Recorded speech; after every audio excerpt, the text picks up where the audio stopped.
Oh God, no. Hi, we're Well, that live. was a great way to go live.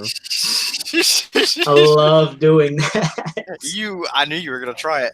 Welcome everybody to a new episode of C&C Bros, and we're finally gonna start Yeah. doing some more things because a few things have happened while we were off screen and off mic. A few. No, off screen. Off screen's right. So I got into grad school. And I'll be going to my grad school of choice. But I also figured out that a year and a half of that, of the 2.5 years I need, won't be paid for because no one told me. Life Least is of going to all, be this way. my dad. No, well, yeah, but my dad didn't tell me that my GI Bill benefits that I was planning on using would expire when I hit 26, and I hit 25 this June. So I'm going to have to take out some loans and save up some government money. I'm tripping because if I were paying enough attention, I could have told you that. Yeah, I like not even messing around. yeah, like he just never looked at it, and he never looked at the benefits, and I kept saying yeah, I'll just use it, and I'm going to use it for 2.5 years, and I'll be okay. And he just let it slipped his mind. I had to figure it out because it's real weird with that dependence thing because the whole time I had been getting told 25. And so me and my dad were kind of preparing anyway. And then it turned out to be 26. But I can't stay on their stuff anyway as it is right now. So just yeah, well, we'll get the jump off. Yeah, I don't blame him as much as I did that day that it happened because I was pissed that same day. I had a big mental breakdown, but doing okay. I asked him to forgive me. I was super passive aggressive for a day and a half. Everybody that talked to me was just Eeh. But nah, we're over it. We're moving on. But yeah, Shelly's gonna be the one living with me, so we're trying to find apartments up there. Gang. Hopefully. And George almost got his house mowed down by weather. So had two tornadoes come through, or I guess a tornado and a third, because the second one wasn't even really a tornado. We were expecting one, but it ain't happened. So yeah, one rolled through, took up the bar up the highway, but I'm it's whatever. They'll be right back at it the next day. Trailer park up north. It's a few miles away from us. Thankfully, we're good. Thankfully, some of the homies up there are good. I got a homeboy who stay up there. He's fine. We're expected to get another one last week, and it turned out just to be a really rough storm. So it's whatever. Yeah, that's what happened down here too. We just got really bad weather for that one last week, but it didn't do shit. My mom was like, "Have your girlfriend come over to the house." I'm like, "All right," but I mean, I don't think we need to. It's not like it's a tornado or anything.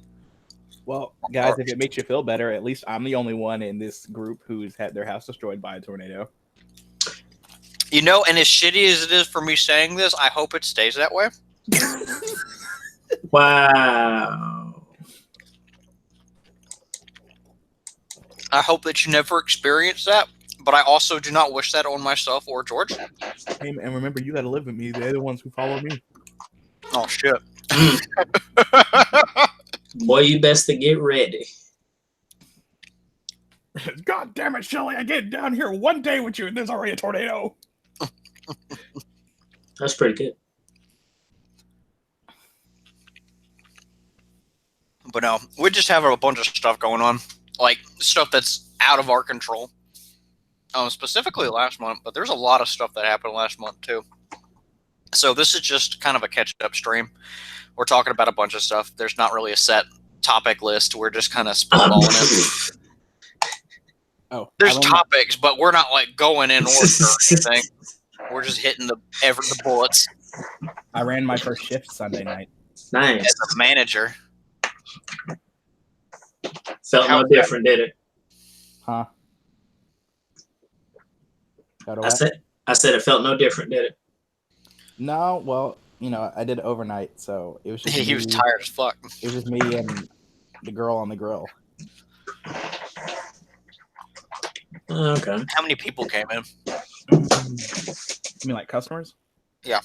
A lot at first, and then pretty much after 12 o'clock, it died down. That's about right. So then I could close the system and shit.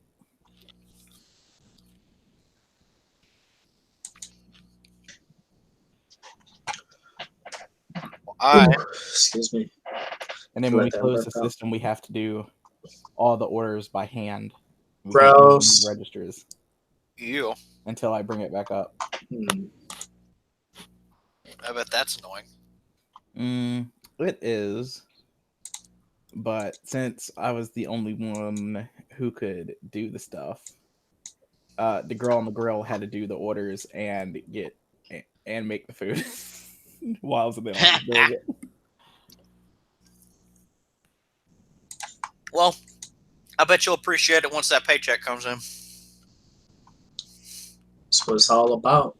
Dude, my first paycheck was already more than my last one. Oh, yeah. Definitely. Yeah, I mean, I worked probably like maybe 15 less hours than I would have. That's amazing. You're gonna appreciate this. You really are. No, I'm about to ask him for another $1. Talk to him. That's fine. I won't hold it against you if you get a raise. Because I don't make like a full amount of money, but I don't make like a great amount of money. But it's enough to like sustain myself. I just have a bunch of shit that I'm paying for right now. Oh, another thing. I paid off my car last Wednesday. Oh, hey, buddy. So that's one less thing to worry about. And it's just that on overnight, you have to clean the entire store by yourself, pretty much. Yeah, that makes sense. Yeah, give me another $1.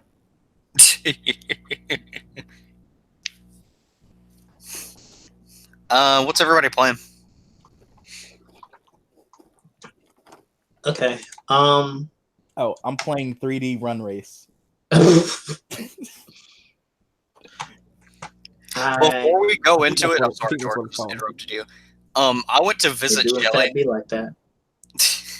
I went to visit Shelly to do my interview for my graduate school that I was applying for up there, and we played my Switch that night. First of all, this is the worst thing I've ever played in my life. We played hockey on the SNES emulator for the Nintendo Switch Online. That shit was fun as hell. That was the most competitive game of ice hockey that's probably ever been played ever. This game lasted 20 minutes. We went into triple, quadruple overtime.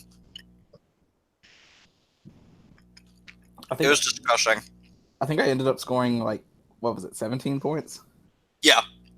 I scored 11 straight goals. And then he came back because he started figuring out the system. And I started choking. And then he made it finally. And we broke the stalemate because we just kept scoring goal after goal after goal. And tying it up in the overtime. It was great. I loved it. Surprisingly intuitive for a SNES game. Shelly finna get a Switch just for hockey. Oh, dude. That library they have is not bad. It just, some of the games, and I know this is probably true, but I've tried to play Super Mario Bros. 3, and it's running through honey on screen. And that's how it controls it. It's not tight as I remember it to be. And I don't know if that's an issue with the streaming or the emulation or what, or if it's just always played like that. But I hate it. Oh yeah, George. First of all, that controller is ass. He played Were you playing on just the Joy-Con? He just played on a Joy-Con. I was playing on a Pro controller. That is ass. That is your fault. We said this when it came out. The Joy-Cons are only good if you're holding them upright, like for a game like Mario Party. The Joy-Cons are good as Wii remote. That man said the Joy-Cons are only good if you're holding them upright, playing Mario Party, not doing anything, just rolling a dice. No, I meant not pressing buttons and shit like an actual controller. If you're just pressing one button while you're holding it like upright, then it's fine. You're not really pretty much just having a dick in your hand. Yeah. You're just shaking it up and down. Yeah, it's just the Wii. Got that ice water technology.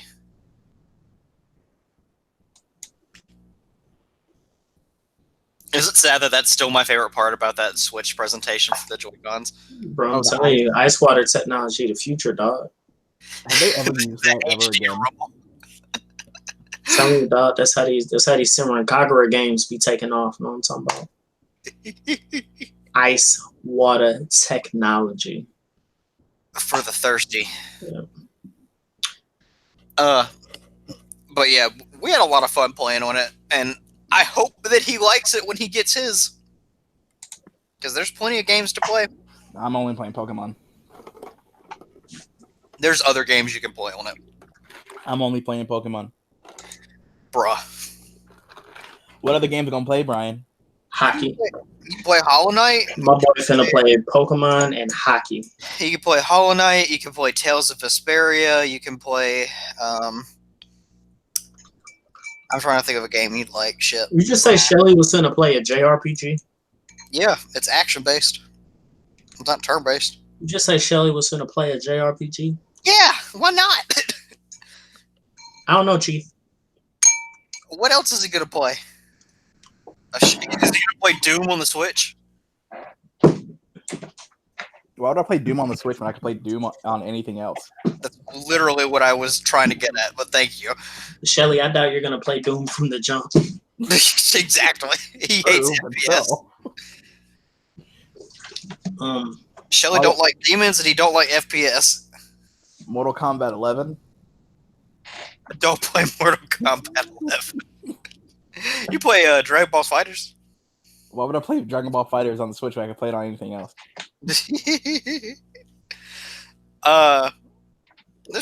There are plenty of things to play, and a lot of indies that are nice. If you don't want something with like a lot of padded substance.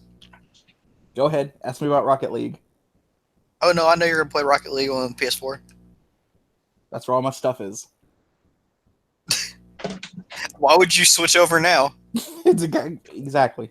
Shelly gonna play Fortnite. See how hard I have to work again to get to that platinum rank? You know how? Do you still have that platinum rank? You haven't played in like a year and a half. You keep it. You pretty much keep it. I gotcha. Like, the way the seasons work, when a new season starts, you get 10 matches. I think watch the game be like so fucking different that you can't even. It goes off your previous stuff too, and it ranks you. But after those 10 games, if you won pretty much a majority of them, it ranks you gold, bronze, silver. And I got to platinum. I know there's like a star class, and then there's like one above the star class. Yeah. I was like, I don't know what the fuck you guys do. I have been playing basically the same games that I was playing last time, with a few added on.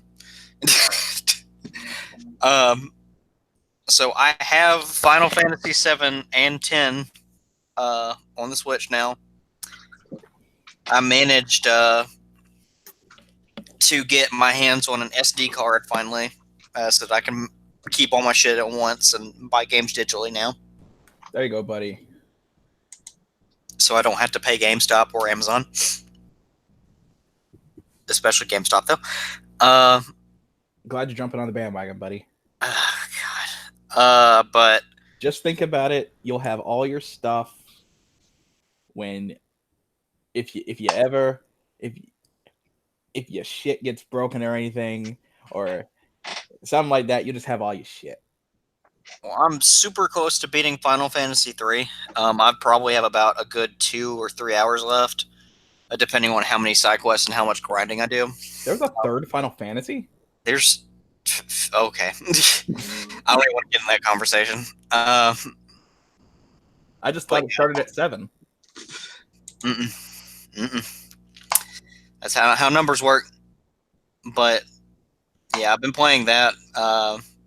I've been playing a lot more Kingdom Hearts Unchained Key, or Union Cross, as it's called now. I picked that up, but I haven't been playing it like with money like I used to. I've been playing that shit for free, and it's actually a lot better than it was for free players.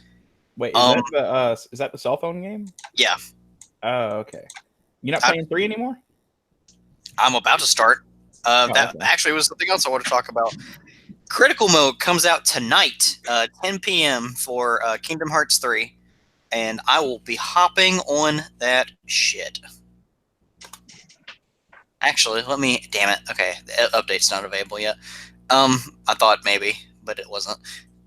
But yeah, I'll be playing that, and just to get a feel for the combat and to see if it's better, or more balanced at least. I've been playing Final Fantasy XIV, and it was the most random thing. My friend and I, Ryan, we were talking about like how he was getting into MMOs again, and then he started playing 14 again because we just looked something up one night when we were watching anime or something, and he's like, "Damn, like I used to have an account on there. I wonder if it's still good." And he found it, and then he ended up paying a subscription, and then he ended up getting like a 3-week head start on me to like get to where he wanted to be, and it was. Oh, I remember what it was. I read him a tweet about like Shadowbringers or something like that, like what they were doing, because we were talking about like the new races, like the Viera and stuff, and the Hrothgar, the all-female and the all-male races. And he was like, "Yeah, let's play." But he played, and then I decided, hey, why not? Like I could play for free for a bit, and then I ended up paying a subscription for a month. And so now we both play on Gilgamesh in the North American server. I think it's Aether. I'm not sure. Whatever Gilgamesh is on. So if anybody wants to make a character or has a character in Gilgamesh and wants to party up, let me know on Twitter. And I will let you come to our events and add you to our link shell. But yeah. I kind of like stopped and put a hold on Devil May Cry. I got a little bit further. I think I'm about 30% up the first one. Oh yeah, you are playing. I like it. Yeah, I like it a lot. From like it's fun to learn patterns, but I don't like it in the sense that like you can tell that like the missions were super bite-sized and that they were working with what they had for the first one. And it really does feel like you're waving scissors around, George. You were right. Mama knows. I beat Phantom, like actually killed him, and I think that was the last thing that I'm on. About time. Yeah, I beat Mission 8. Okay. And I think there's like 24 in the game. Yep. Something like that. Yeah. I don't remember. And I'm using a guide, by the way, though, like just so I don't miss collectibles because I don't have time for that bullshit. That's cool. I don't think, if memory serves me, I don't think you'll have to worry about it much in that game. But nah, I feel you valid. Yeah, I'm just for games that like I don't necessarily love, but I want to experience. I'm fine with the guide. But like I imagine that as it goes on, like the need for a guide and the ease of accessibility will become more and more lenient, I guess. Yeah. So it won't be like, hey, this is the only game you own when you're 9, so play it and learn it. Yeah. What about you, George? What are you playing? I finished the main story route to The World Ends With You. Sweet. Yep. How'd you like that final boss? It's some type of way. I did appreciate it though. I hated it. I had to do some digging and figuring it out. But other than that, I was like, okay, I like this. I'll never get over how the world ends with you seems like a better P5 than P5. You know what? You're kind of right. Except that the game's short and that it. Okay. And I don't- conceptually, of course. I mean, Yeah. all things considered, still a DS game. You know what I'm saying? Here's my thing. I like The World Ends With You. I did not love it as I thought I would. There's a lot of things that I liked, but there's a lot of things that I was just kind of like, whatever. Right. It's a super lore-heavy game, and it really was just taking full advantage of the DS because they wanted to make a fun game, but they ended up making like a cool story too. And I think a lot of it's locked, that you have to read in or up on, and I don't know. There's a lot of things that you have to dig and just to appreciate, and I did not dig and I did not experience the game as like other people would have wanted me. What? So A Tetsuya Nomura game? You didn't? I read the secret reports, and that was about it. Well, because it's final mix and everything, or final remix, I guess, as it's listed. There's some extra stuff that comes with getting all the reports, and there's supposed to be, final content, not counting another day, which I've yet to do that. I've only done the main route, and now it's like I'm gonna take a break because that's what I did. Once we got back from final round, I kind of put in the work on that one. But that was my thought on it. Which I guess I can talk more about that in like a separate cast once I'm done with everything. But I finished Hikari Clover Rescue that I bought from Faku for like $5. It's exactly what you'd expect from a Faku game, and I'll leave it at that. Well, I won't even say from a Faku game because I don't know if that was the original. But what do I expect? Huh? Am I like? Are we talking about like an actual like? It's game? It's visual novel. Okay. Yeah, it's not Honey Select. Honey Select is the good stuff. It's not like Honey Pop. Nah. All right. Which Honey Select didn't even like Honey Pop. But that said, teaser trailer for Honey Pop 2 got dropped today, so that's cool. Really? Yep. Send that to me, and we'll watch it later. I've already seen it. I mean, I'll still send it to you, but I've already seen it because there was the Honey Direct from last year, and a look into the voice actresses and everything. What else did I play? Goodness. I finished Duel Masters Kaijudo Showdown for the Game Boy Advance. Duel Masters. Yeah. When Kate bought me my SP, I was like, well, let me go back over a bunch of these games that I'm not done with. And now that I have a better understanding and appreciation for card games, I was like, well, I'm going to play some Duel Masters. And you got an SP again? I never had an SP. I had an original Advance, and then it stopped working on me. Damn. But it was fine because I played all my Game Boy games on my DS Lite, but then I broke my L and R buttons playing Chain of Memories. So, that'll do it to you. Where the fuck my Game Boy SP is? I think I lost in the Mine's tornado. broken as fuck. My L and R got messed up on that. Yeah. Do I want Monopoly Family Fun Pack or do I want Monopoly Plus? Yes. They're $3 and $4. Yikes. One Yeah. sale. That game was a lot shorter than I thought it was, or I was a lot closer to beating it than thinking I was. Okay. See, here's the thing about Duel Masters. When you watch the show as a kid, you go, oh my god, yes, card games. But when you watch it as an adult, you go, do I like this? I still like it. But I have a better appreciation now for card games than I did before. Now that I understand how to play them, because I played Pokemon and Pokemon TCG and Yu-Gi-Oh for a little bit, like in recent years. Because when I say I don't remember shit about Duel Masters except the theme song. I I don't remember remember what kind of monsters it was.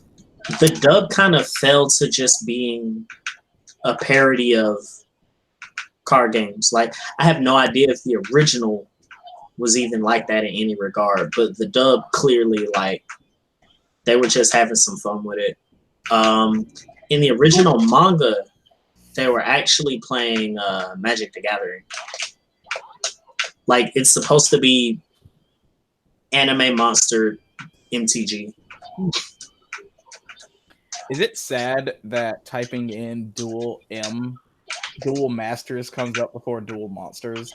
No, That's so weird. because we just call it Yu-Gi-Oh instead of Duel Monsters. True, you're right. Duel Masters. Yeah, all that aside, I bought those Hori USB GameCube controllers so I could play Under Night, which I could already play Under Night before, but now this just feels kind of cool. who's gonna get Days Gone? When you find them, let me know. Oh, hey, show.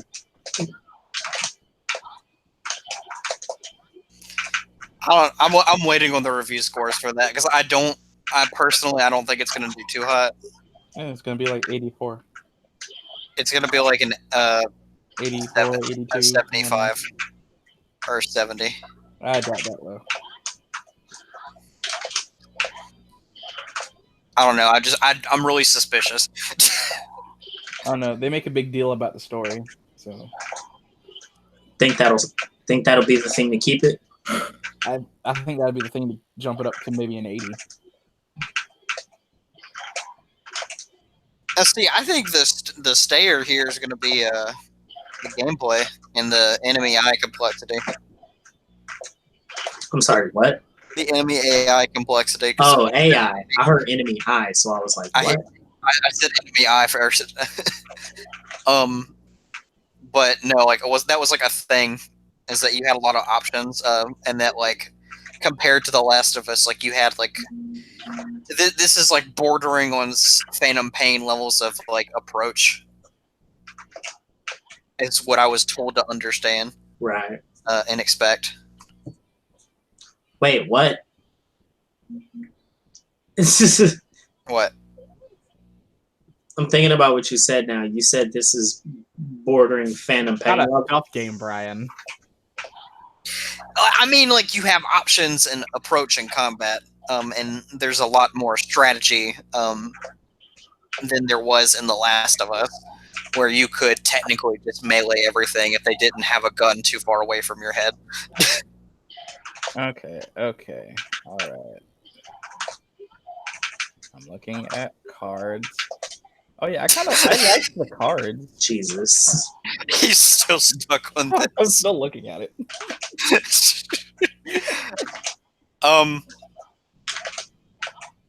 I really want to just keep playing Final Fantasy 14 because I'm afraid that if I spend any more money on like any more games, I'm just gonna like go insane. God, I do not remember how to play this fucking game. But I'm pretty satisfied with what I've got. What are the attack power and defense points? I can probably run through a Devil May Cry next, depending.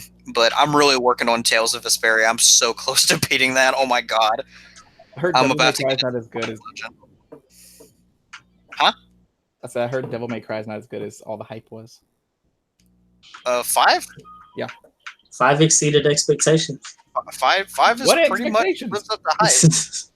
People wanted 5 and they wanted it to be amazing, and it was amazing. Like that's Let's not go that far. that's every person that I've been in contact with that has played 5 has appreciated it supremely for How many is that? variety. I'm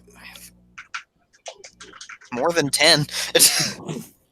The only person that was not interested in 5 was Ryan. He's like, like, and when I was younger, edgy anime shit like this that was ridiculous was like up my alley. And now that I'm an adult, I just don't care. And he said, I don't feel the need to pick up the game. I said, that's fair.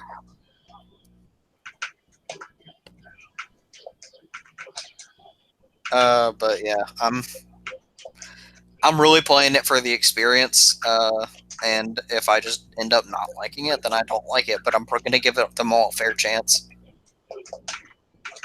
You don't have to give 2 a fair chance. Well, give 2 a fair chance so you know what I'm talking about. You're gonna play DM. Everybody says that it's bad, but because I guess it, yeah, but. And everybody else that I've talked to has been like, once one of the best of the series. I'm like, I'm not having a great I don't know who told you that about 1. Like one of those 10 people. Okay, it's like look. Now I will say this, like 2. Take what you understand about Devil May Cry, and then 2 seems like a disgusting break from that.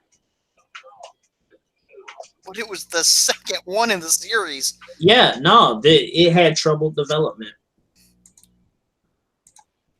Like it was God, I'm trying to remember it now because I was reading up on it at work because like TV Tropes had the whole thing and it's crazy. So for one, Kamiya wasn't the director on it anymore, which you would think after 1 being like it did and he was the director, they keep him on. And then Itsuno, the guy who produced pretty much 3 through 5, was given 2 like at the last minute and was like, here, salvage this. And he's like, I guess, you know what I'm saying? I gotcha. So 2 was one of those situations where it's like, look, we ain't have to do this. Y'all could have let this die down, could have delayed it, gave some time, but you know that. I guess those kind of options weren't in the minds of folks at the time because you got to think of how old it is. But yeah, does 2 have a good story?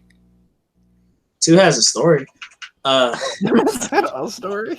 Well, I mean, the first one has a story that I've only seen about 5 minutes of it. I was gonna say, well, for one, you're asking me about story in a character action game, like. God of War was an action game.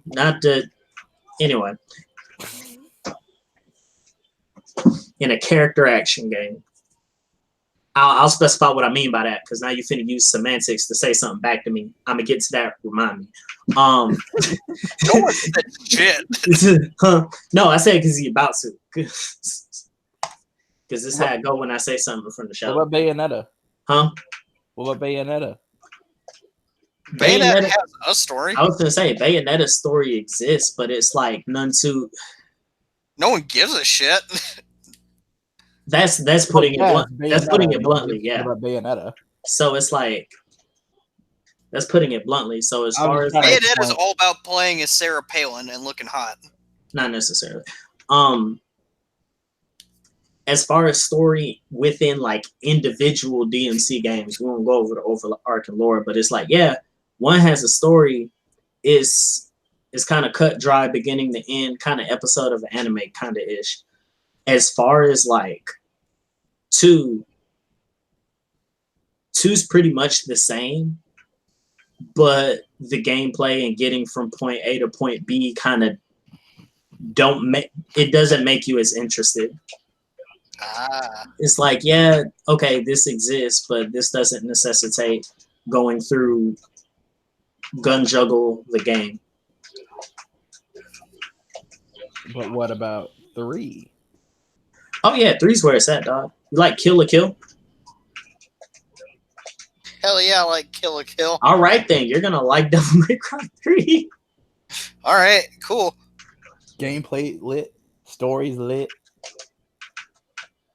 Yeah, but a lot of 2's gripes are mostly in this gameplay. I won't say its story is awful from what I remember because it's not awful. It's just everything else is kind of to the point where it's like, do I keep playing this? Download. Sorry. We're gonna head it in the end like 15, and we'll be right back here. But I will say, try to play 2 anyway, because 1, you may feel different. 2, it's not enough for me to just tell you, oh, 2 was kind of bad, don't play it, without you like playing it for yourself and seeing it, because I'm denying you an opportunity when I just jump off at the mouth and say that. Well, I mean, I wanted to play 2 because I've heard the shit and I never understood it, but I just heard that it was pretty not necessarily broken, but I heard that it was busted. Yeah, but it's busted to a point of boring, if that makes any sense. No, there's an easy spam, yeah. But it's not like it's not completely broken. But it's like if you make an effort, you couldn't rely on that. It's kind of like KH2 vanilla. Sure, we'll say that. Press triangle and X to win. And you could just kind of go through the entire game like that with little thought. But I think I'll enjoy Devil May Cry as a whole. I just really need to get through these aged parts because I've not been like the best action game player. Ever. Like I've always been about like RPGs, and KH games have really been my most action-based games I've ever played. Because shit like Dark Souls and Bloodborne like absolutely frustrate me to no end, and I'm not geared towards that kind of shit. But it just depends. Yeah, that's understandable.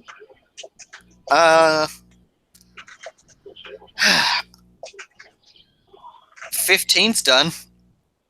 Yeah, it is. And it wasn't bad. Yeah, that episode Arden was not bad. I wasn't disappointed. I didn't think it would be. I figured you were just, you have your gripes. Oh yeah, I have my gripes. And I guess poetically, like, of course, like that was the thing about the story is that like a lot of the obvious shit that like we could have guessed was revealed. It came to light, but some of the stuff that we wanted to be elaborated on still was like left into mystery. So now, like for people who are interested in the lore, like we just have to wait for the novel to come out. That would basically hold the story of the canceled DLCs. And I think it's like 240 pages, something like that. Don't quote me on that, but it was fun and it was nice being overpowered, but balanced enough to make it like interesting with tougher fights. I love the music. Lotus Juice did the main battle theme and area theme for the entire episode. Hey, so listening to him was amazing. Can always have more Lotus Juice. But hearing him in a Final Fantasy game was even more surreal. You should hear him in JoJo's. Oh God. Wait, which JoJo's? He did a song in Part 3. In the anime or in a game? In the anime. You serious? If I remember correctly. Keep talking. But no. I played it. I Part think my 2. favorite. Where at? Overdrive is the 21st track of the Battle Tendency anime soundtrack. Song is used in the second art of the series. Battle Tendency is the theme of Joseph Joestar. Song is performed by Lotus Juice. Nice. Used in episode 10, episode 16, episode 21, episode 22, episode 23, and 25. I have to rewatch Battle Tendencies. It's been like 4 years. But no, like I like the DLC itself was fine. The story elements were fine. Arden's. I'm not going to go into too much spoilers. I don't know if you played it. I don't even know if you've watched it. Nope. But it's it gives more motivation to him, and it fleshes out like why he did certain things the way that he did. But one of those explanations in particular is kind of like, I don't know about that, Chief. Oh, they're trying to hit you with the art and did nothing wrong? Yep. Oh no. Not even completely that. They try and hit you with was there anything else he could have done? Like kind of thing. Yeah. There's always something else he could have done. Yeah, well, it's one of those conundrums, like damned if I do, damned if I don't. And I didn't necessarily like that element being added to the plot, but I mean, I've always been pretty critical about the decisions for story in Final Fantasy 15, like much less the gameplay. So I mean, it died as it lived, and it was mediocre to the last. And I still have my gripes. And they tried to fix a lot of things, and they did fix a lot of things, and they did give it a better quality of life than I ever would have expected. But there at the end, it's just still, I will say that there was a bonus fight in the game or in the DLC. You get to fight the final fight against Noctis as Arden.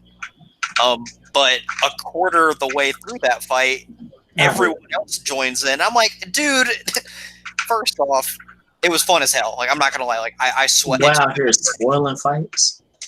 Huh? What? Oh, it was like a bonus thing. It's like the thing you could do with the episode Ignis and fight Noctis. It's not canon, but yeah.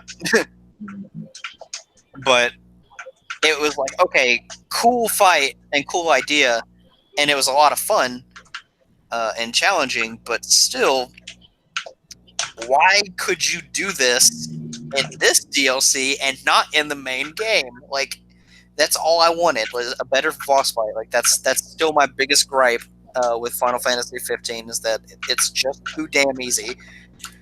And that there was just no like creative drive when it came to like fights. But it was interesting, and I'll read whatever comes out of the book, and I'll criticize it some more. But the game's essentially dead. It's in its complete form. So if you want to go ahead and get like the Royal Edition, and then add on Episode Arden, be my guest. You do have to pay for Episode Arden, whether or not you got Season Pass or not. Found that out. Yeah, that was a bitch to find out. That was the last thing on that episode. That was that last big fuck you from Square. But I will say, you know they had to do it to us.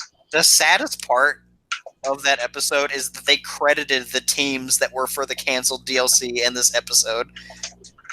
In the end credits, and they named them all. You gotta let the homies get some, dog.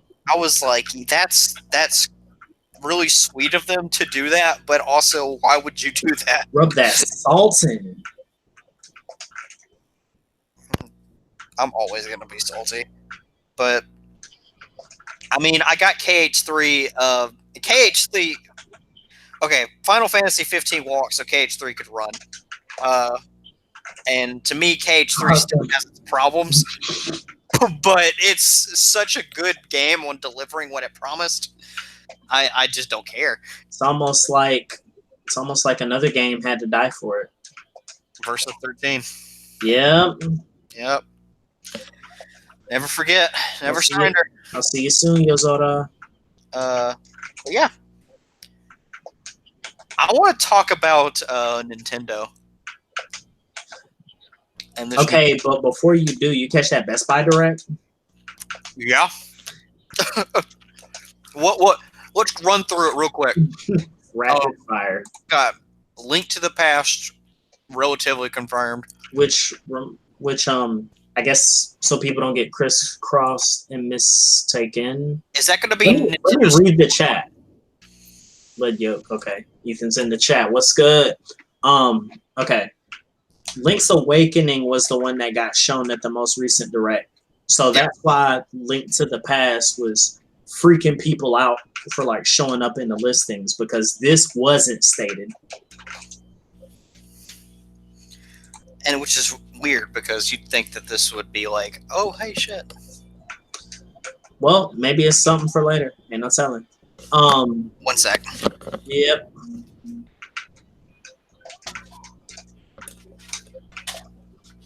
What's good, Shelly? I got a bit real quick, sorry. Shelly, you alive, bro? See, senor. Okay. I had to make sure you was good. I'm playing Power Rangers, man. You battling for the grid, my guy? Yeah, I haven't played that in like months. Wait. Oh, okay. You can play Duelist Links or whatever it's called. I tried to download another Yu-Gi-Oh game, but it wasn't the same. My phone just wouldn't let me play it. Like, I couldn't draw the card. You could only hold 3 cards in your hand. I'm like, what the fuck is this? It's a shortened format for sure. But yeah, Metroid Prime trilogy, which this will be the 3rd time. But you know, gotta keep printing that money. And Persona 5, which is what had a lot of people shook.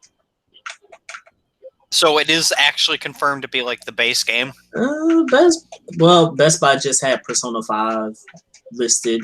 The rumor mill, which you know how we take those rumors not very well, was that while S wouldn't have, because this assumed Persona 5 on the Switch is P5S, while S wouldn't have the same content as R, it would have content exclusively for the Switch, like Nintendo-based stuff. I gotcha. So it was said, we will see. Get some Persona 5, Persona 4 Golden. I'll buy that again. I mean, and aren't there rumors too that like Persona U or Persona S, excuse me, is going to be a fighting game? P5U. The rumor on that is because there was some recent stuff that dropped about that too, because we're getting close to Persona Super Live 2019, which, you know, maybe it helps that we waited this long because it's actually tomorrow. Yeah. Is that it would be revealed. Rumor is that Team Red within Arc System Works will be the ones working on the game instead of Team Blue. For context, Team Red is the internal team that handles Guilty Gear, DBFZ, Grand Blue Fantasy Versus, whereas Team Blue handled Persona 4 Arena, Persona 4 Arena Ultimax, the Blaze Blue series, Cross Tag Battle, that kind of deal. Gotcha. Which, if the rumor about P5U being in the hands of Team Red is true, that by God they are spread thin, because they had to hash out content for this year for DBFZ for Bandai Namco, which the patch that dropped recently is the last patch we'll get for a year. Well, for this year. They're starting to speed up development on Grand Blue Versus because they're finally like wiping their hands clean of Dragon Ball. And you got P5U right around the corner, which, you know, all things go according to Keikaku, is going to be revealed tomorrow. I hope it's another announcement for another date. I mean, yeah, I don't mind that because I mean, that's like Persona 5's entire development cycle. It was just a constant string of those. I don't mind just for the sole fact that, like, again, if it's Team Red, then like they need some time. Like the reason they had to outsource the Kill la Kill game was just because, you know, supposedly they didn't have any hands. Now, what Team Blue is doing, sitting on their bums with this cross tag content, I don't know, but that's a different story for a different group. Whew. Well, in But the yeah, meantime, Persona. we basically have the idea that Persona 5U is going to be announced soon. There's rumors about what Persona the Royal will be, which it's more likely that it's going to be like the Golden, which I mean, given naming trends, I would imagine it would be kind of like that. But Ponytail girl. yeah, whatever she is. I really hope that she, because there was a rumor that she may be like associated with Akechi because of her stance, like in the trailer. And if that's true, then that will give him much needed fleshing out. And I get to see people who hate Akechi like lose their fucking minds on the internet again. Oh god. I love watching that. I really do. Like I've never understood it. It's like the people who lose their mind over like certain villains in certain anime.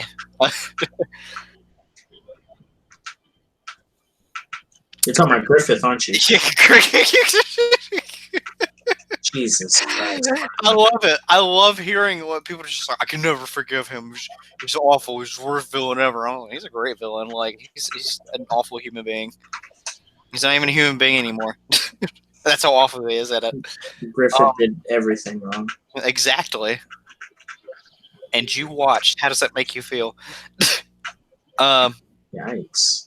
No, but like, I like villains, and I like watching them be fleshed out. And I just never got the Akechi hate. I really didn't.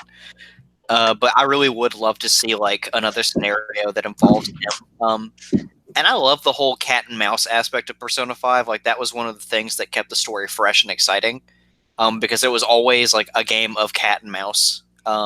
With each chapter segment, some of them being more obvious than the other ones. Like the whole thing with Sai at the end. That was unexpected and really it was a great plot twist in my opinion. But some stuff like with the Futaba segment, like you kind of understood what was about to happen, and a few other things. Like it just that plot thread allowed them to keep the tension high at all times. But the way that they did it was not always the most effective, and I hope that they can do it again, or I hope that I see it again, but done well. Well, that's 4 down, 2 to go. What do you mean? So, what we got? P5, because what was it? P5R, P5D, and P5U. It's the royal dancing in the fighting game. And then P5S, P5M, and P5B. Assuming P5S is Switch, that just leaves 2 more. What they are, beats me. And then we'll get P6. Jesus. Right? No, then we'll get Catherine Full Body. Then we'll get P6. Oh, God. Moving on. Yeah. But yeah, I that Smash update? Like, oh my God.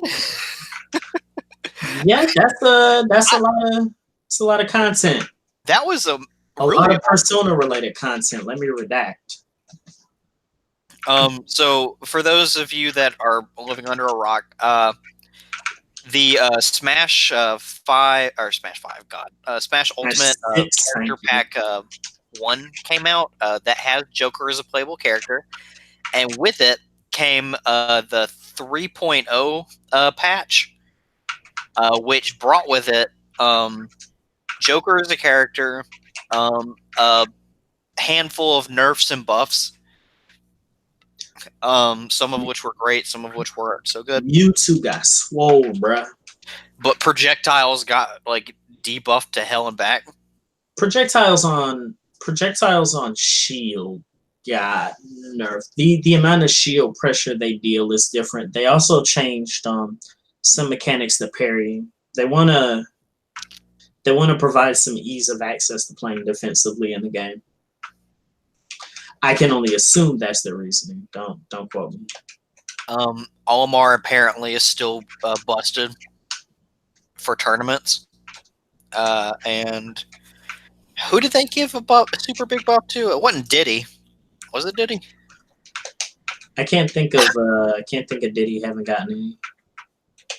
I know Mewtwo got it, and someone else got something. Sheik got some minor buffs. Might have been Sheik that I was thinking of. I'm saying that. I got the patch notes right here. Yep. Give me a second. All I know is that someone got saved. But it basically Joker came out, and with it, a stage builder came out, and also a few other cool things. But with the character pack 1, we got a lot of I think 17 music tracks or something like that, from P5, P4, and P3. Let me run that back. Mementos. And we got a stage that's Mementos that looks great. I personally like the Persona 3 version of it. It's unfortunate there's only 2 songs from Persona 3, but they're both really good, so who cares? I'm trying to look for the songs. How y'all messing up this bad? Come on now. Come on, Wiki. I think the only disappointment that came out of that character pack was that Facing Myself wasn't the original one, or the one from the Rebirth album. Yeah, I thought that was kind of weird. Because most of the remix tracks are fine, if not great. Yeah, so we got that one. Yeah, okay, we got Last Surprise. That's all right. There was a mix of Beneath the Mask, kind of okay. The OP, Wake Up, Get Up, Get Out There. Rivers in the Desert. That's Booth. Our Beginning. They shouldn't have put that. Yeah, Our Beginning doesn't make any sense. They should have put I think they put that there because they couldn't put Yaldabaoth. Fair, but also like they could have called it something else entirely. They what? They could have called it something else entirely if they were trying to avoid like spoiling. Yeah. Because like P3, I'm sad didn't get enough tracks. Because there's more than enough that they Mass Destruction, Battle Hymn, and then Persona 4, because you can't not stop milking it. You got Reach Out to the Truth, this very questionable version of I'll Face Myself, and then Time to Make History. And then honestly, Aria of the Soul, I'm with it. Like this rearrangement. Matter of fact, who did this? Who they let touch this? Arrangement supervisor, Missy Hero, Kid Hodani. Yeah. Nah, buy him some Burr. Like I haven't listened to that one yet. I do like the P5 arrangements. I think that Beneath the Mask it's a good song, but it got really annoying in the main game, and I think that this picks it up just enough for it to be bearable and fun again. And I like playing as Joker. I think his grappling hook is kind of mean. I love that about him. The gun, of course, is the most memeable thing about him, but like the grappling hook's mean as shit. Because no one's safe. I was gonna say it's not as bad. I personally feel what was I about to say? I even forgot what I was about to say. Keep going with it. Well, basically, like the whole thing about grappling hook is that in theory, like as long as you keep up the pressure and people can't get away from you if you're at a certain angle for positioning because it just moves so fast and it rips people out of the air. I don't know from the ground. Yeah. Air version has no pull. But yeah, it's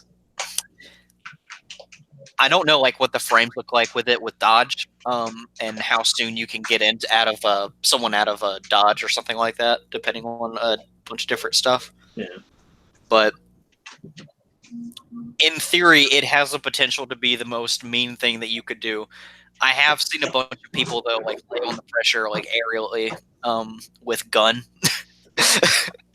From Yeah, you can gimp off stage with gun pretty I don't want to say easily, but it's not hard.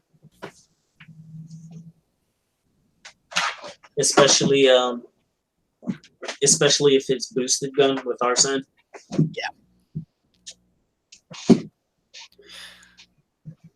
I don't know how they're gonna nerf him, but I think he's pretty well done. He's solid. I don't even think he busted.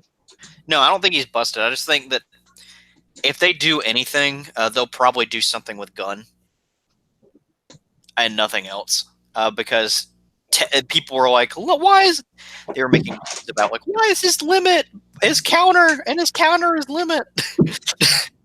Like that doesn't factor into a lot of things. People were mad hot about Tetrakarn and Maracakarn. Yeah, completely oblivious to the fact that Palutena's down B works the same way. Yeah. Probably has better multipliers too. Of course, I'm lying. He has no idea.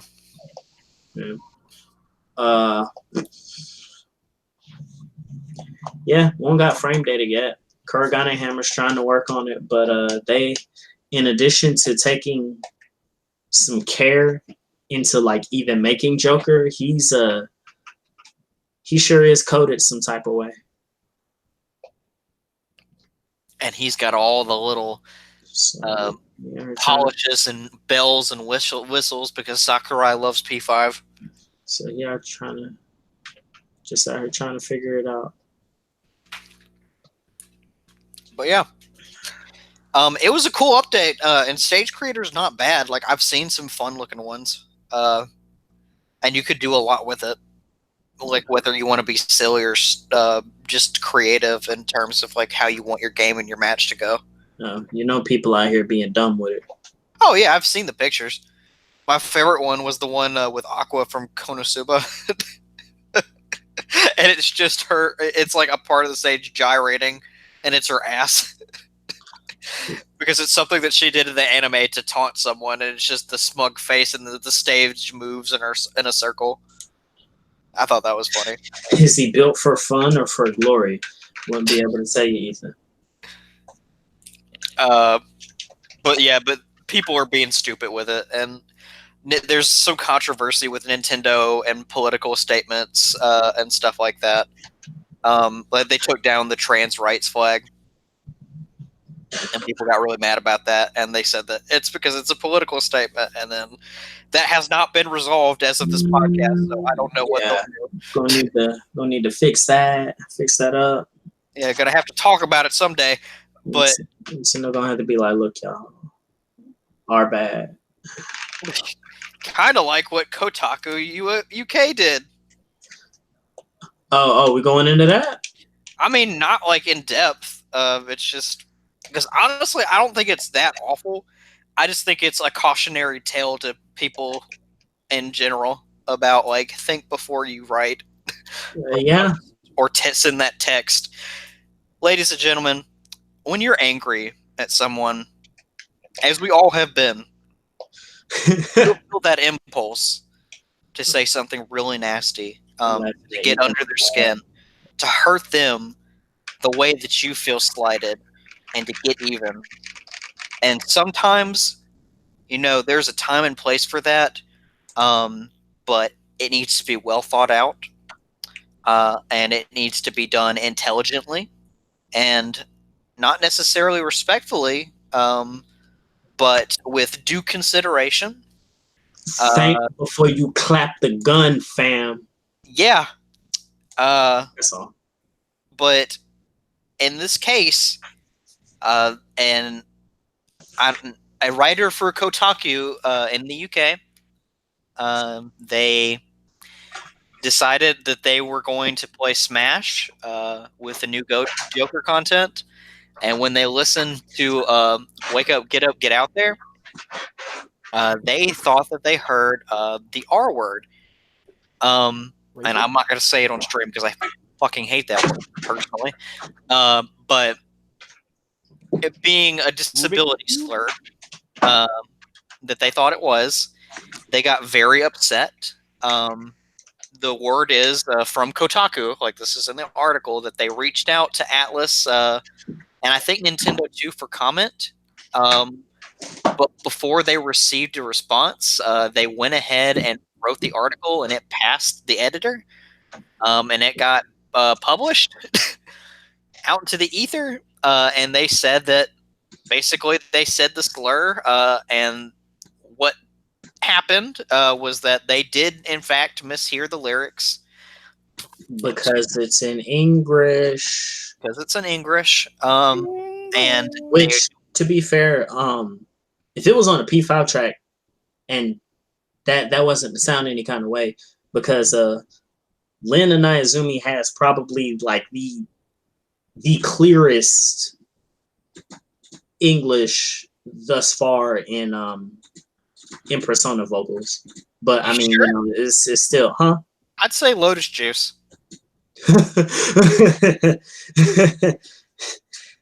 I mean, maybe Lotus Juice now. Like, yeah, I would before, like he grew with it, and then she just walked on and had it. Exactly. Yeah. But what happened is it was a mishearing of the lyrics. And since then, and I have followed up with this and read like amendments to articles that they have reached out and they have confirmed with them that that was not the word that was used in the lyrics. Of course not. By Nintendo confirmed with Atlas, and they sent a response back. And I don't remember what the exact like lyric of it was, but it was not what was heard. Of course not. Because if it huh? Go ahead. I was going to say, if it was that lyric, that would have gotten clapped like when P5 itself came out. You know what I'm saying? Like, cause I remember, and I to the journalist's credit, it does sound like it if you are not paying attention and if you are not familiar with the lyrics and the quality of the English in those lyrics of the soundtrack. Well, it's one of those things where if you it's one of those things where if you listen and you expect to hear that kind of thing, then like you're probably gonna hear it. Otherwise, it'll just sound like whatever to you. Because it's like those videos where somebody is saying something, but the audio quality is whatever, so it sounds kind of muffled. Yeah. And the caption is like, "Let me know if you hear this or this." And if you're looking at one word, you hear it, and then you look at the, you know, it's one of those. And I get it too. This happens like with P3, like burn my bread. Like that was the thing. It was ticking clock, but it doesn't sound like ticking clock. But for me, when I heard "Burn My Dread," especially the last Battle Edition, I kept thinking they were saying "by myself." Just really weird. But that's what I heard, consistently. And I get it. Like this is a thing. This is a normal human thing. But she ran with the article. She wrote it. She posted it. It got passed through editing. And a lot of fans jumped on it, and they were not right for what they said, because there was a lot of damage controlling and a lot of nastiness that went on, and she got run off Twitter, which don't do that. Don't be an asshole. But the whole point of this conversation is think before you post. Think before you write. If you're angry, give it a little bit. Give it a look over. Give it a third look over. It's not worth just blowing off what you're feeling at that moment and getting it out there in the open, because you will regret it. I promise you. You have to think before you put something in writing and then put it where other people can see it, because people's careers have ended for less. and it'll get you in a lot of trouble, guys. So just be respectful, be courteous, be smart. Yeah, just be cool. Exactly. Stay free. Just like Lotus Juice will be free from Persona 6. Yeah? Well, yeah, I don't like that. So He's not gonna. Lotus Juice put up a tweet, and it was to somebody. I don't even remember who. And yeah, it was the Shelly. He was like, only coming back for Persona 6. And by the way, this was in response to somebody. So this wasn't like him coming out of nowhere and being like, hey, I'm done. But, it was, I'll only come back if Atlas needs me. And gotta leave it to the youngins, which I guess whoever else they're gonna get in the future, like if they keep Lynn or if they get another vocalist. And I feel like a different vocalist per game is like a necessity at this point. Yeah, maybe not. When they backtracked over P1, they just pulled Yumi Kawamura from P3, and in P2 was like, I don't even know what Japan's equivalent to a Billboard top whatever is, or if they do Billboard. Okay, they do have Billboard album chart for Japan. Okay, yeah. It was pretty much, hey, who's the top 40 right now? Okay, cool. This is the P2 Eternal Punishment soundtrack. Specifically, Eternal Punishment. So they just let them have it. They were just like, oh, well, let's pull this person from here to, oh yeah, well, both of them, because now I think about it, it was a J-pop star who did the OP, Unbreakable Tie for Innocent Sin, and more people doing songs on Eternal Punishment, and the ending is like the most 3LW Destiny's Child thing I ever heard, but it's wonderful. Like, they were kind of just all over the place for it. So if we get something like that again for 6, sure. But I would also be like really sad to see Lotus Juice go, especially given how he wasn't on for 5. But I think him not being on 5 was just kind of further emphasis of that thing he said, where it's like, hey, I've done a lot with Persona, so I kind of step back from 5. But if they really need me, like Q2, I'll come back.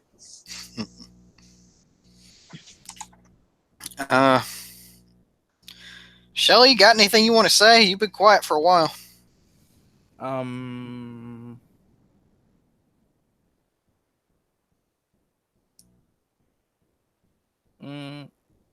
The last Boruto arc was pretty alright.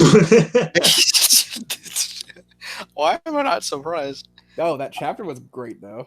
Oh no, that chapter was amazing. Boruto manga's been pretty good. It's been pretty lit. I haven't been reading, but if it's getting hot, then I might have to pick it up and then procrastinate on it. Oh, are we gonna have a funeral next week? For all the characters in Game of Thrones. Oh man. Spoilers for Game of Thrones incoming. So I honestly don't think that we're gonna have a lot of time left in the cast. Just based on what we've covered now. So if you don't want to listen to this part, you can just go ahead and get off, and then check later. We'll probably put in a timestamp when we stop. Are we doing this and then ending? I don't know. Let me rapid fire this list. I'm not even gonna get into anything. I'm just gonna read it so it has been said. Okay. Okay.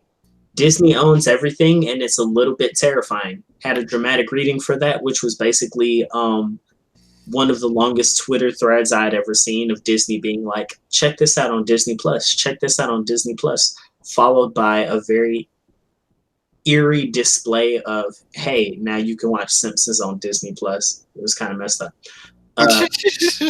Star Wars Jedi Fallen Order was a leak and subsequently revealed. EA's putting it out, and it is supposed to be an enriching single player experience made How by. enriching?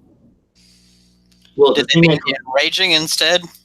what confused me is that it's being made by Respawn, who's responsible for like Titanfall and Apex. So I'm like, Ooh. okay, And not Amy Hennig's Star yeah, Wars game that they yeah. Yeah, wasn't that supposed to be like the shit and then she left, or did they fire? Nah, they fired her. They They're say like, we don't like your fancy ideas. They say You she being can't real write like games. Single player ideas over here. We're gonna go with this single player idea over here. We don't much care for your ladylike influence on our development side. Whoa, you stop that now. Oh. Amy Hennig comes in one day. She says, "Which way to the single player?" Back the way you came. God, why is EA a Texas company? Is it a Texas-based company? Where's it? I don't I don't know. know. It is now. There was one game studio, and I can't think of it, like that is actually based in Texas. I need to fucking figure it out. BioWare has a division in Texas, but they're Maybe not that's what I'm situated thinking of. in Like, Texas. BioWare's been having like that shitstorm with. Because they got like BioWare Austin or something. Yeah. Episode 9 details, which very few people care for. I was gonna say very few people I've spoke to. I didn't get a bit from the general public, only from like a couple people. All right, so Like the most I know I've seen personally is that people are interested in it because it has a lot of interesting things, but they don't care, which is where I am exactly. Like, I'm interested to see why the Emperor is probably alive, based on that trailer. But I don't care about the new characters. I don't care where the story's going. Like, all hope of the franchise, like, getting like super interesting and cool, died with The Last Jedi. well, they're taking a break after this, right? Well, yeah, they're just stopping with Star Wars movies. You know, just kind of sit down, drink some water, you know, put a towel on the head, and we'll come back to it. No, all they had They're not to going to come do back to it.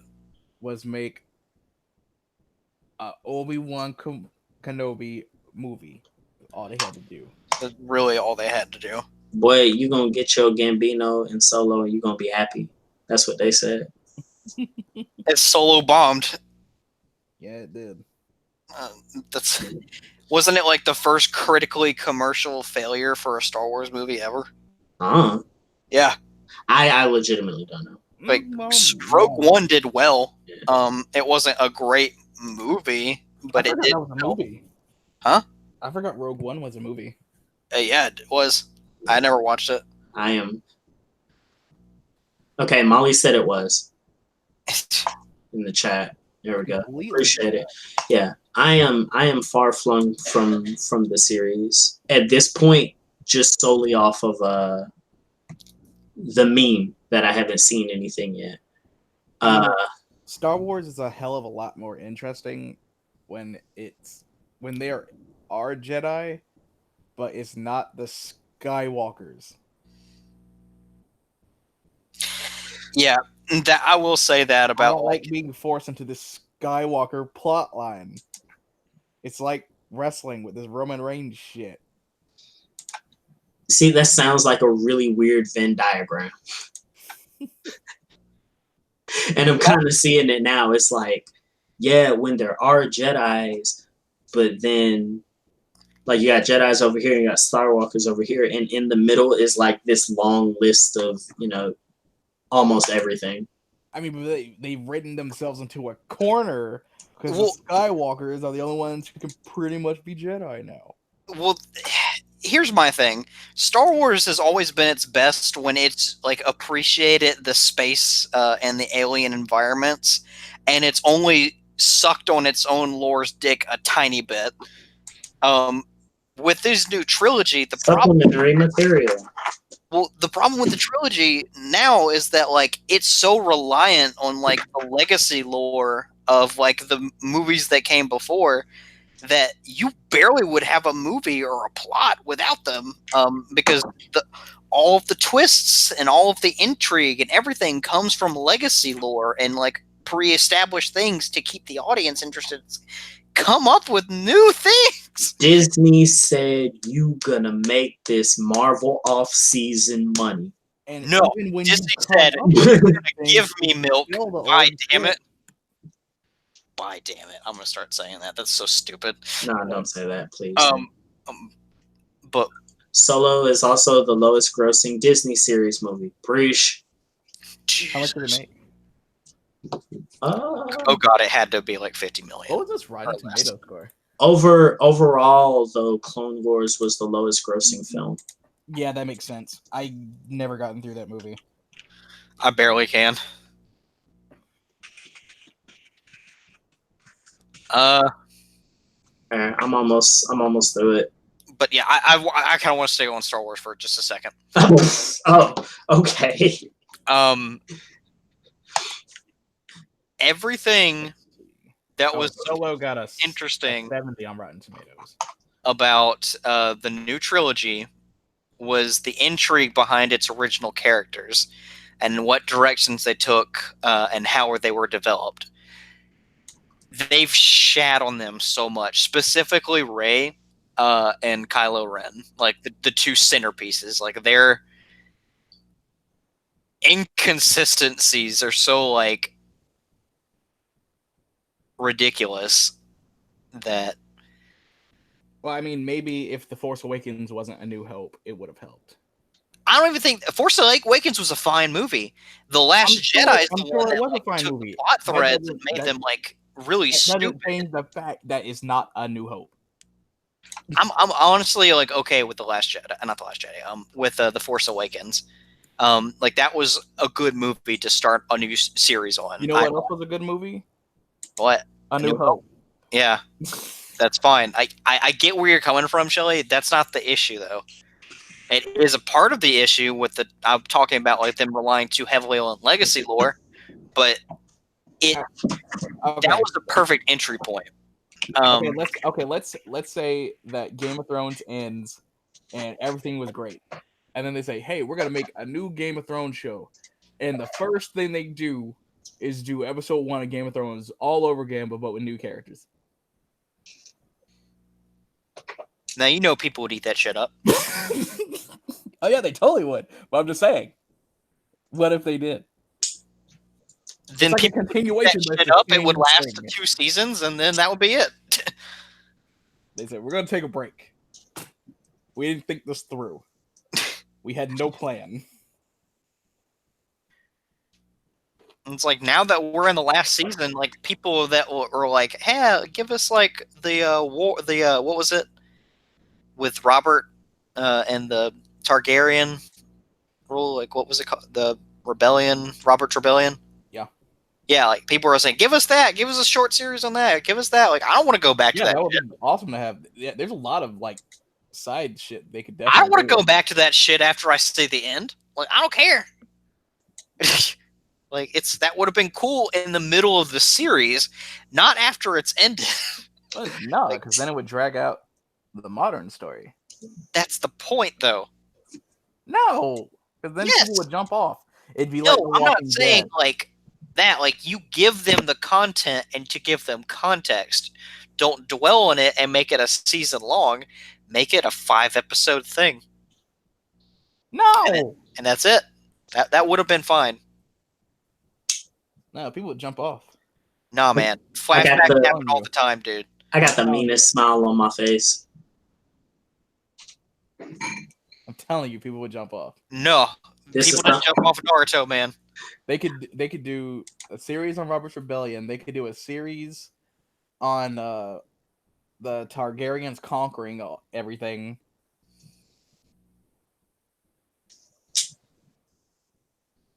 See, you can't do it. You can't do it. You totally because can. It doesn't work. I'm smiling because that short flashback art with something Bleach did really well. Targaryen stuff goes back like 1,000 years. I'm cackling, boy. It's all right, but it would not work. But 1,000 years doesn't disconnect it enough. Back to The Last Jedi. And I've said this before, and I'll say it again. They do not care about the consistency of their plots for each of these main characters, and they will continue to throw curveballs because it suits them as far as money goes and to draw audience interest. Wasn't it in The Last Jedi, spoilers by the way, that Rey's parents were revealed to be like actually nobody and there was no significance, but they're already teasing for this new one some greater significance for her and her bloodline again, and her character in general. That's inconsistent. That's because the same writer didn't write the shit. Exactly. Like, there's too many hands in this. Stop it. Just stop it. Like, make Star Wars video games. Don't make Star Wars movies. Do something good. Give me Battlefront 3. Give Star Wars. Not this new one. Give me the PlayStation 2 God, who wrote this? Toss you off a bridge, off a cliff, off a roof. I was trying to say all three at once. Brian, I'm gonna toss you off something. For what? Just cause. That's fine. Let's see. MCU's current phase, and when we get to see the homies again. TLDR. Nobody comes back, and you know what I mean by nobody comes back. I ain't talking about in games. I'm talking about like all the Fox homies. You know what I'm saying? Nobody comes back this phase. Got back in too late, so we're gonna wait on that. We'll see him next year. I think Lucifer comes back in 2 weeks on Netflix. Jesus, what kind of a transition was that, Shelly? I just thought about it. Ian Glenn is Batman and Titans. Was that something you said, Shelly? Okay. Yes. It's awesome. Especially watching him as Jorah right now, because he's totally dead. Borderlands 3 exists, I guess. Something Gearbox, something Randy Pitchford. Yeah.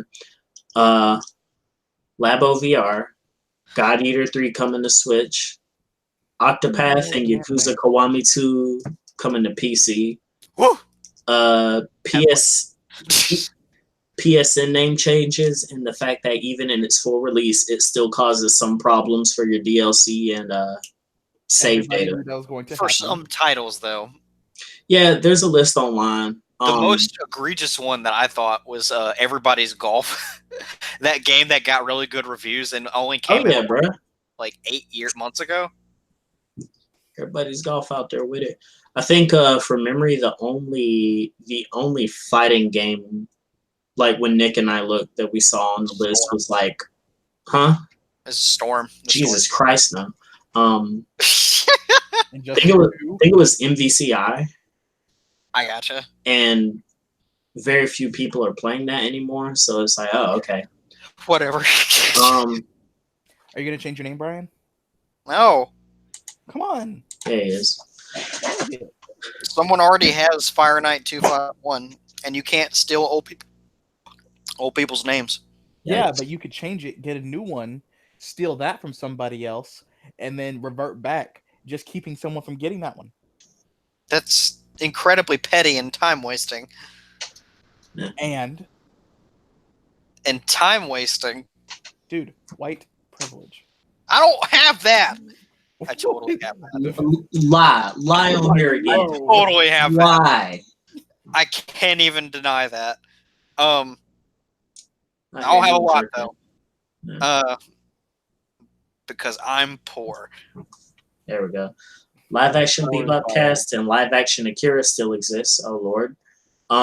One Punch Man season 2 certainly does look a thing.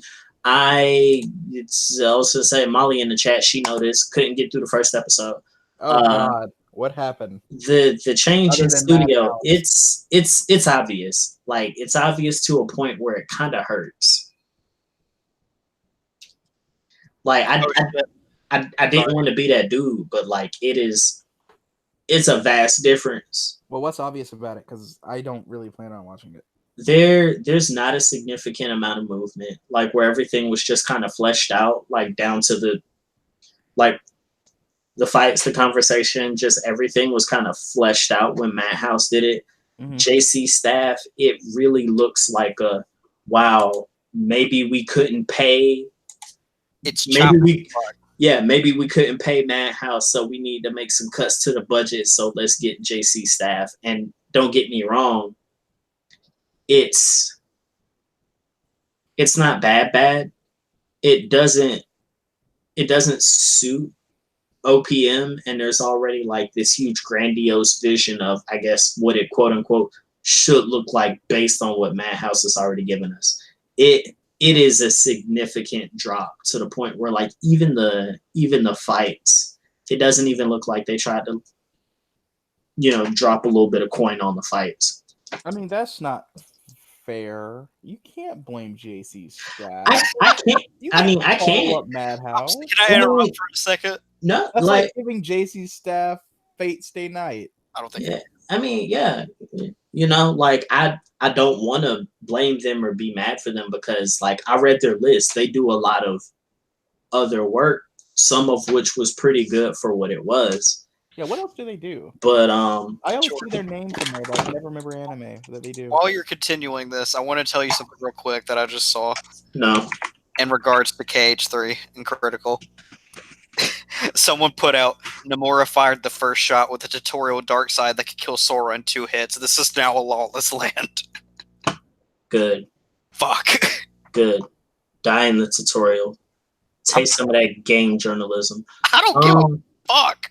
JC staff did. I'm gonna try to only list stuff that might have been seen. They did Revolutionary Girl Utano, which I was like, dang, really? Because Utano was good.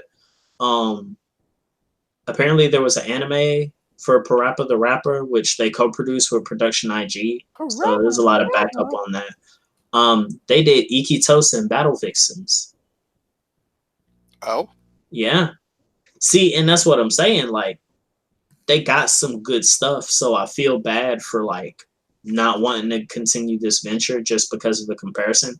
But this was the same thing that happened with Sengoku Basara, because Samurai Kings was done by Production IG, and then they got some kind of other studio to do Judgment's End, and I was like, I don't know. Oh God, I already see this comment. If Hunter x Hunter ever comes back, they're gonna give it to A1 Pictures, aren't they? Don't speak that evil. Oh, they did Toradora. And a certain magical index. See? Certain scientific railgun. If that ever happens, Madhouse better drop everything they're doing and just do Hunter x Hunter. So yeah, that's what I'm saying. Like a lot of their stuff is good. So looking at this, I ever want to do sequels. it's like, ooh, something. I mean, I get you want to stay fresh and shit, but we got to do the next thing, the new hotness.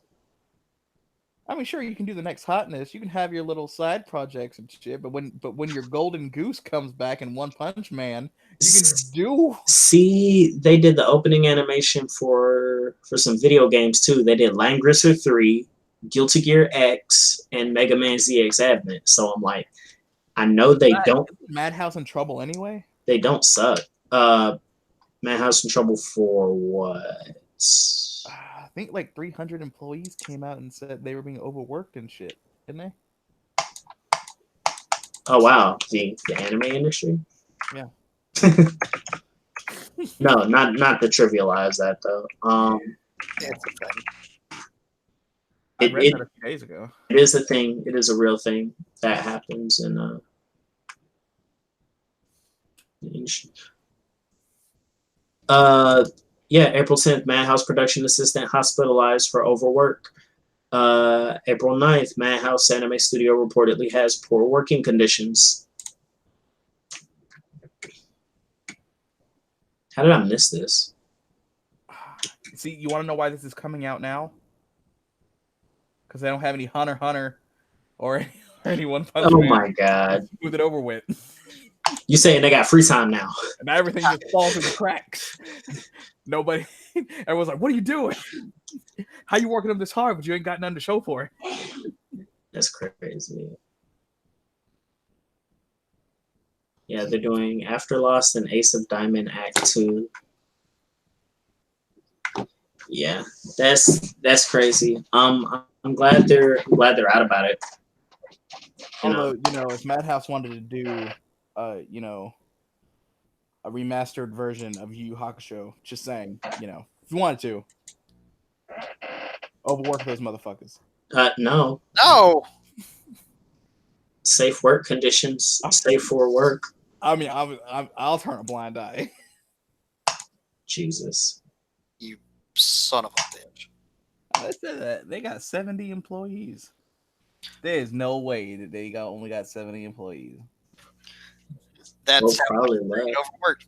Yeah. Berserk returns April 26th. Ooh. Yeah, I knew you'd like that. Yeah. It'll be back on hiatus after 4 chapters. Yeah, you're right. PS5 details uncovered. Backwards compatibility, and then the monkey paw curls, and they've only emphasized backwards compatibility with PS4, which I guess that's still okay. I mean, I would honestly, if they could manage to go back as far as PS3, like that would give me justification for saving like my Metal Gear Solid collection. But if they go back to PS2, it's fucking over.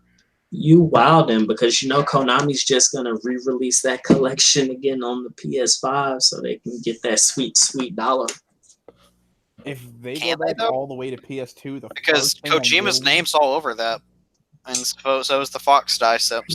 They'll just erase it. It's what they did to Snake in Smash Ultimate. They took that logo, still voiced by David Hayter, but they ain't give them no new lines. They say, "Hey, Nintendo, y'all own them Brawl voice clips. Just run that back."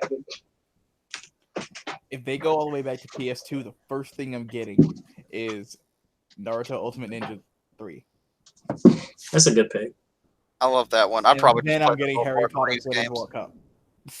Konami will dig through the trenches of the earth to pay Dennis Dyack and Silicon Knights for Twin Snakes before they give Kojima another $1. Like, it's whatever to them.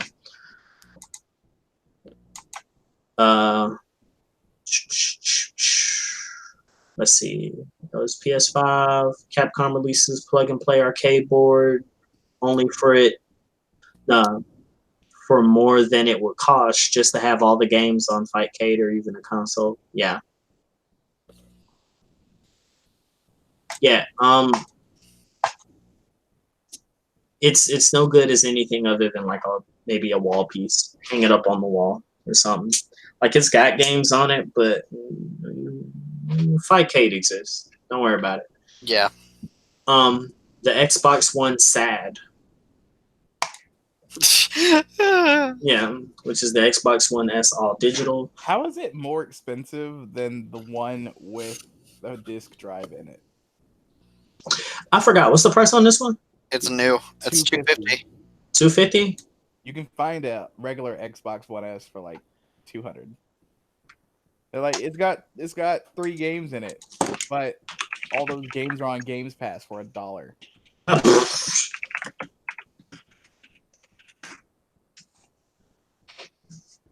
Yeah. Some like it hot, I guess. And last thing on the list, MK11 released, and I watched all the arcade endings last night like a heathen. Because I'm not going to buy MK11. But it's on the Switch. Yeah, you know what else it is? What? It's a NetherRealm game. Which I don't on the Switch. Which I don't play. It's portable. Look. It being portable is enough to make me buy a lot of games I wouldn't normally play. Yeah.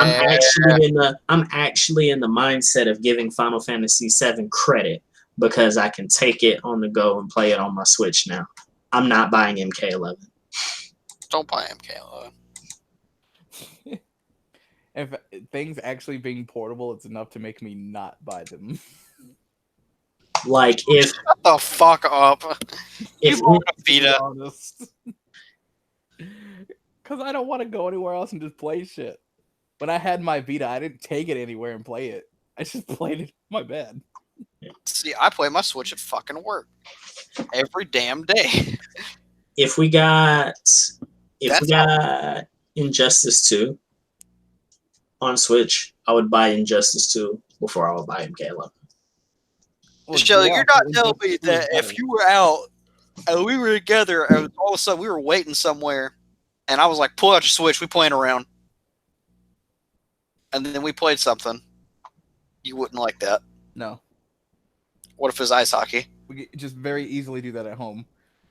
Well, what if we had time when we're out? Brian, you Why gotta would you do that? understand. You gotta understand. Shelly would not like it just so he could not like it.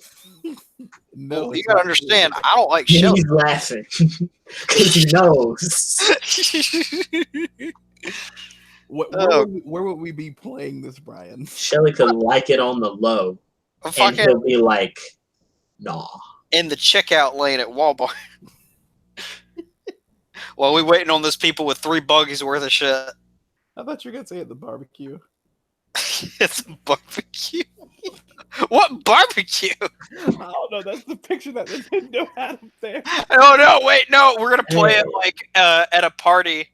All these people are partying. You're over here Basketball playing on your the basketball court. like a social reject. We're gonna play fucking like what's it called? The basketball. What are the basketball games called? 2K. 2K Yeah, We're playing 2K on the basketball court with our Switch. controller. Hey man, I'm using this court. I got next. It's like, hey, y'all want to play around? We already are. Can't you see? I'm winning.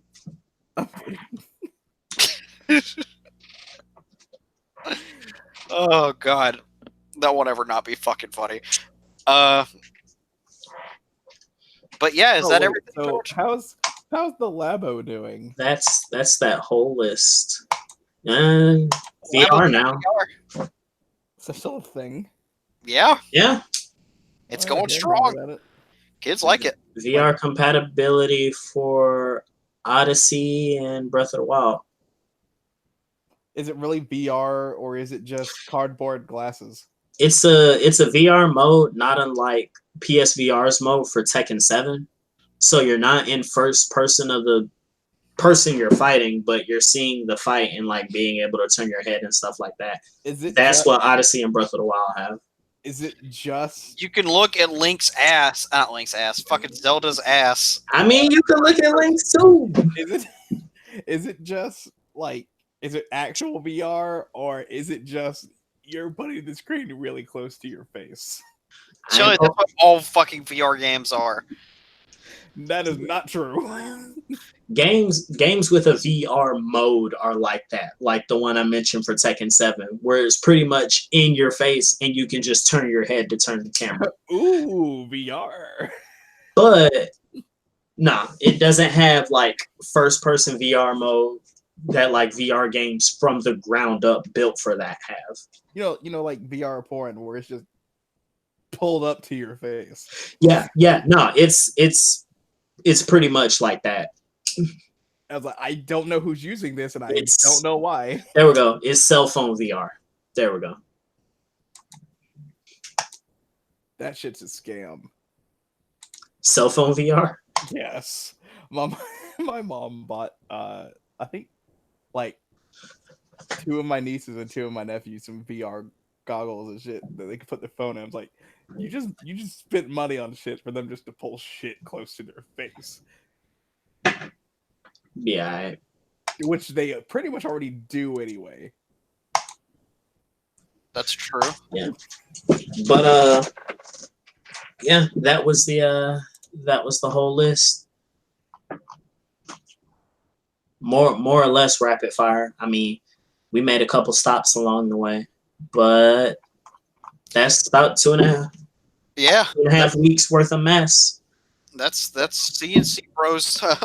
We'll cover shit as it happens. I'm looking forward to that Square Enix E3 slot on the 10th. Man, they scooped that Sony slot. They took Sony's slot. Square said we got something to show y'all this year. Wait, Square Enix has its own press conference at E3? Yeah, they been had one. Yeah, they're all been terrible. That's the problem. Like, They've been gonna show like 2. they've been on the side like What Devolvers. I'm probably anticipating is an early development teaser for 16 and then 17. I'm not 17. Fucking Yeah, 17. no, you right. 16, 17, and then 7. They're gonna show Kingdom Hearts 4 coming out in 2030. Bro, that killed me. It was like the second trailer for FF13, but they had already been talking about Versus 13, and then they dropped a beta for Vanilla 14, and I'm like, y'all, wow, and then all of it fell apart. Every single one of those games did not perform to par. Probably because you announced them at the same time.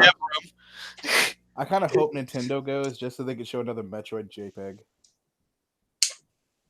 It's new. Oh no, I don't think we finna see anything since they restarted. They just restarted it too. That's the sad part.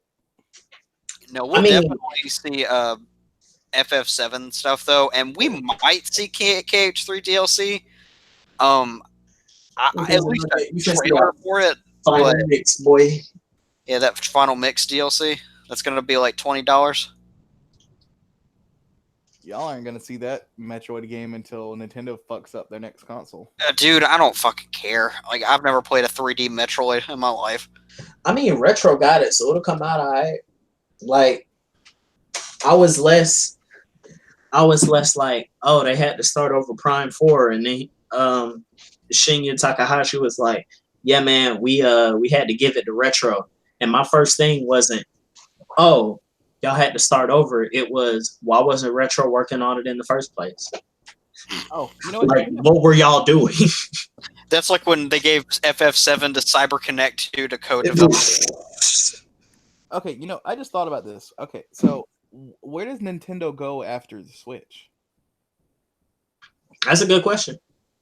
I mean, because the Switch was the next logical step from the Wii U. It's just a Wii U. You just take the shit off, and you can go further from your house. The Switch is probably going to have the same life cycle that the DS has had up until now, which is about almost 10 years. Ew. And then from there, what I would imagine is no way, because games are not going to run on that thing, especially when the next gen come out. Well, the thing is that the next logical step would be to take the handheld capabilities and then push the performance to what kind of games they can make. Honestly, though, what I think will probably happen, just because it's Nintendo, will be better VR than what we've gotten from Sony and Microsoft and Oculus. That they'll just take it to the fucking like nth degree, and then we'll have like a real VR experience. Nintendo's just going to give a real VR experience when they're giving you a cell phone VR experience, right? Nintendo is gonna re-release the Nvidia Shield. But Nintendo's gonna re-release the Nintendo 64. You can't make your next console can't be not portable. No, it absolutely cannot be. Like it'll probably be. I think it'll probably be either more ahead. powerful or it'll give a different experience in gaming. Now by doing this, they're gonna give you a brick. Like it's gonna be stronger, but it's gonna have to be thicker to kind of jam all that in there. You finna get a brick, bro. That shit gonna be expensive. You gotta hook it up to the backpack. Yeah.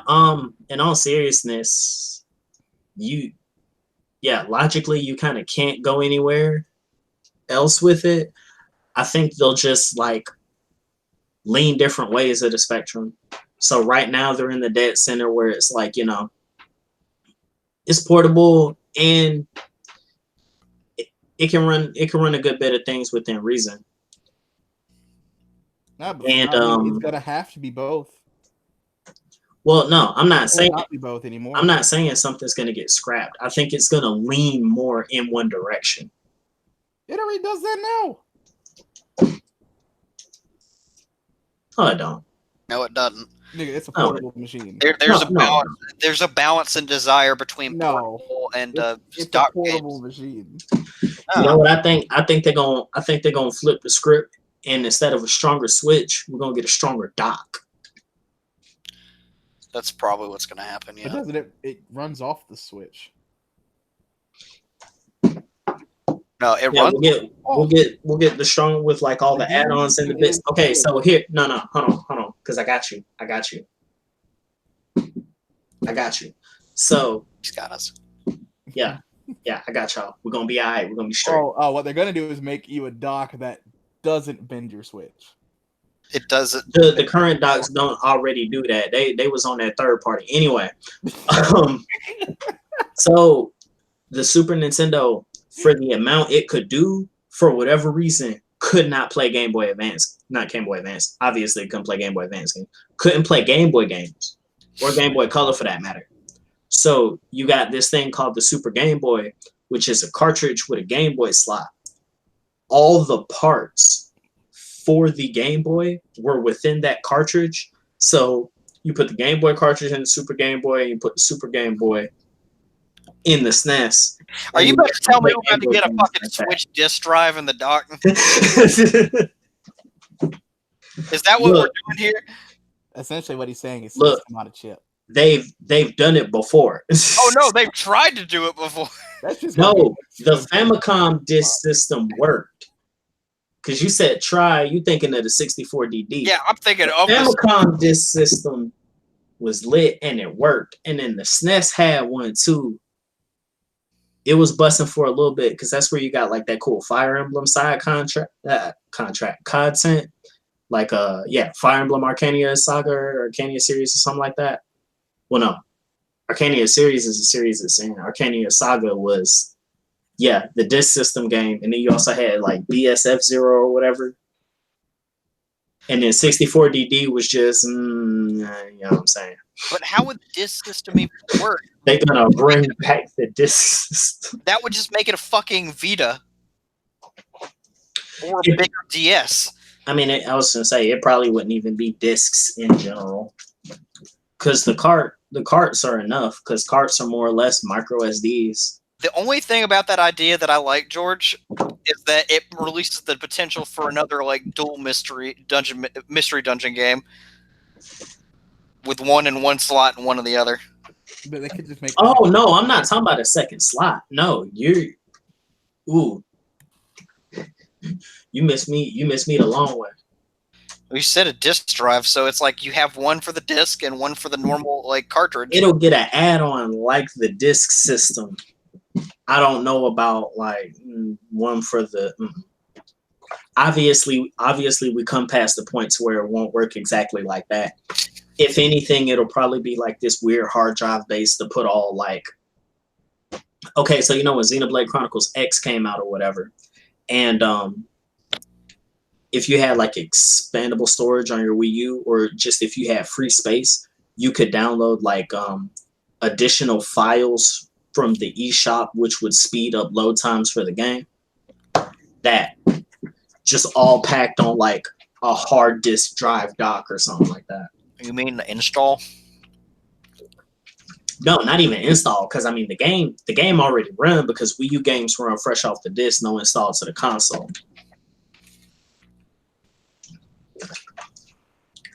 So yeah, install. Yeah.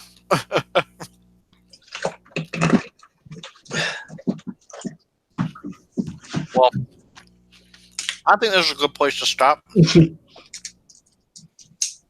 I'd say that was pretty productive. I'm excited to see what we can talk about soon. Yeah, probably Game of Thrones. Can't wait to get saved by the Winterfell Twerk team. Ooh. Floppy wiener. So this is a hype season though, but I am excited. I will save the conversation for after next week, where I think it'll be necessary because it's the mid-season finale. Isn't next week's episode supposed to be like an hour and a half? I think It's so. supposed to be 60 minutes, and then fuck, damn it, I've seen it. No, I think it's supposed to be regular. Okay. And I think the last 3 are supposed to be 80 minutes. Okay. Because depending on how this next episode goes, we can probably get like an idea of like the pacing for the next 3. Because it's looking like they're shaping up to have it like Army of the Night and then King's Landing. Unless they pull a fast one on us and make it to where they meld the 2 together somehow.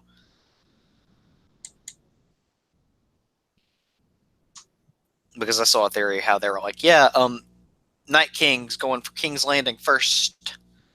I've heard that too, but it doesn't make sense technically. No, it does not make sense. Considering he was just fucking there at Last Hearth. But yeah, enough of that. Wait. Everyone, thank you so much for supporting us. I know that our schedule has not been the most friendly for consumers. Yeah. Okay, here we go.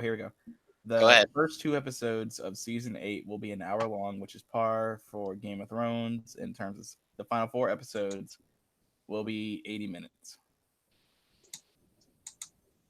The final 3 are going to be like 80 minutes. Final 4. Okay, so these last 4 episodes are going to be 80 minutes. Damn, that's a lot of Game of Thrones. They pretty much gave you like 7 episodes. Yeah, they basically made full-length feature films for each of these. On the subject of poor working conditions in the anime industry, just found this tweet as we were getting ready to finish. Character designer from JJBA releasing a Twitter thread on just how bad it can really get, and that'll be provided somewhere. But yeah. Back to that, what I was saying. Thank you guys for sticking with us. So we know that our schedules are not consistent at best. We're in a period of transition for all 3 of us. And, sometimes life and money and responsibilities get us down because we don't live together and we don't live close to each other. So we have to just stream from different places and different times. So we appreciate those who've stuck with us till now. And we appreciate anybody who's come in and listened to us. It's been rough sometimes, but we enjoy giving you content. Even if you don't listen, we just like talking. But yeah, look forward in the future. I know we keep saying that, but there will come a point very soon where it will be a lot more feasible for us to stream because 2 of us will be living together, and for pretty soon we'll all be living in the same city. So just look forward to it, okay? And thanks so much. Play Skullgirls. There you go. I ain't even had to tell him this time, y'all. Let's I just saw that on the chat. Let's give a clap for your boy. Finally got to see that video. And then he turned around and ruined it. Anyway, good night, everybody.